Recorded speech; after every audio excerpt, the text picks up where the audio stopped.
मोठ्या सोलापूर झेडपीची सभा कोंबडीच्या खुराड्यात, सदस्य, अधिकारी आणि पत्रकारांची कुचंबणा. सोलापूर जिल्हा परिषदेची आषाढी वारी नियोजनासाठीची विशेष सर्वसाधारण सभा यंदा प्रथमच पंढरपूरमध्ये आयोजित करण्यात आली. गोपाळपूर जवळील स्वेरी कॉलेजमध्ये ही सभा पार पडली.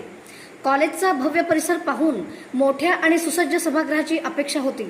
मात्र प्रत्यक्षात केवळ 100 जण बसतील अशा छोट्या हॉलमध्ये सभा घेण्यात आल्याने सदस्य, अधिकारी आणि माध्यम प्रतिनिधींची अक्षरशः कुचंबणा झाली.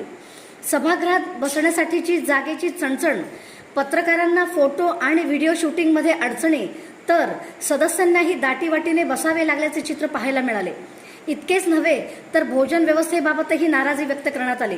बैठकीनंतर अनेक सदस्यांनी संताप व्यक्त करत एवढ्या मोठ्या जिल्हा परिषदेची सभा कोंबडीच्या खुराड्यात भरवल्यासारखी वाटली अशा शब्दात भावना व्यक्त केल्या. आषाढी वारी हायटेक करण्याच्या चर्चा सुरू असताना सभेच्या व्यवस्थापनावर मात्र प्रश्नचिन्ह उपस्थित होत आहे.